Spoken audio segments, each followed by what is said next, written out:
अच्छा, जो इसकी मैनेजमेंट है ना वो ये है कि रिहाइड्रेशन हम करेंगे ORS से। सो ORS से हम रिहाइड्रेट करेंगे और इलेक्ट्रोलाइट मॉनिटरिंग करेंगे। तो इलेक्ट्रोलाइट मॉनिटरिंग क्यों करेंगे? माइल्ड टू मॉडरेट केसेस में, क्योंकि वरना हमें जनरली करना नहीं पड़ता। ट्रीटमेंट ऑफ सिम्टम्स के सिम्टम्स को कैसे करेंगे? एक हमारे पास लोपेरामाइड है एंड बिस्मथ है। ठीक है, जो बिस्मथ है सबसैलिसाइक्लेट, ये क्या करता है कि पेप्टो बिस्मोल इसका बिस्मल उसका लाइक वो है जिन मतलब जो मार्केट में मिलता है उसका ब्रांड नेम है। फॉर स्टमक एक इंडाइजेशन एसिड रिफ्लक्स। ठीक है, तो ये इसके लिए यूज़ होता है कि हमारे पास सिम्टोमेटिक रिलीफ के लिए होता है। एंड लोपेरामाइड ये बेसिकली गट की मोटिलिटी को स्लो डाउन कर देता है, जिसकी वजह से एक्यूट डायरिया नहीं होता। And it's an opioid receptor agonist.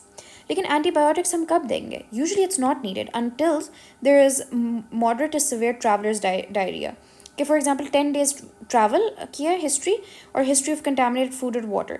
लेकिन एंटीबायोटिक्स हम किन केसेस में देते हैं? अगर इम्यूनो कॉम्प्रोमाइज पेशेंट है, because we don't want the bacteria इतना स्प्रेड हो जाए, वो वैसे भी उसकी इम्यूनिटी लो है। अगर फीवर है या ब्लडी स्टूल्स हैं तो फिर उसके बाद हम लाजमी एंटीबायोटिक देते हैं। तो दो कॉम्बिनेशंस हैं, ठीक है। और ये एक MCQ भी है, ये वाला जो है। पहले MCQ वाला देख लेते हैं कि अगर हमारे पास स्टेम में लिखा हुआ हो कि हमारे पास सी डिफिसिल का सैम्पल हमें मिल गया है, फॉर एग्जांपल जब हमने ये वाला टेस्ट किया है स्टूल सी डिफिसिल टॉक्सिन एस से, तो फिर हम क्या ट्रीटमेंट करते हैं? Metronidazole which is basically Flagyl. ठीक है, फ्लैजिल। और फ्लैजिल की जो डोजेज है ना वो 500 mg thrice daily for 10 to 14 days है। देन हमारे पास दूसरी ऑप्शन इज़ वैनकोमाइसिन। अगर तो ये फेल कर जाए तो तब हम वैनकोमाइसिन यूज़ करते हैं 125 mg फॉर 10 to 14 डेज।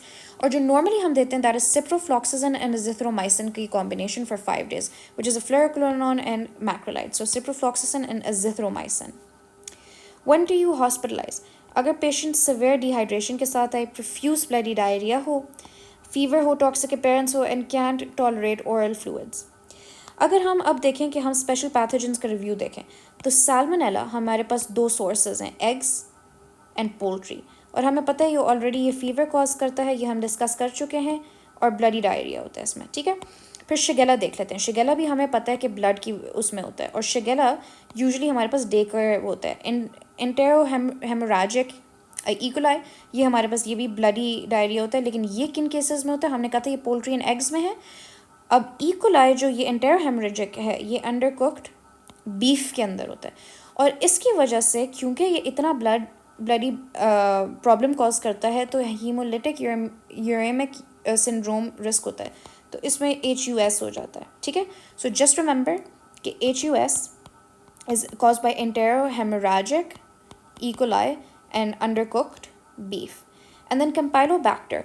ठीक है, कंपाइलोबैक्टर हमने क्या पढ़ा था कि it causes bloody diarrhoea and fever and it's from poultry.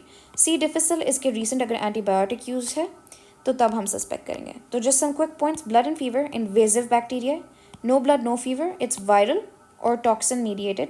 ठीक है, recent antibiotic think D C difficile, और इसका हमने पढ़ा है मेट्रोनिडाजोल जो कि फ्लैजिल होती है, और दूसरा हमने वैनकोमाइसिन। वरना हमने कहा था कि फ्लोरोक्विनोलोन जो कि हमने कहा था ciprofloxacin and azithromycin. Nocturnal diarrhoea, suspect organic disease, for example IBD infection.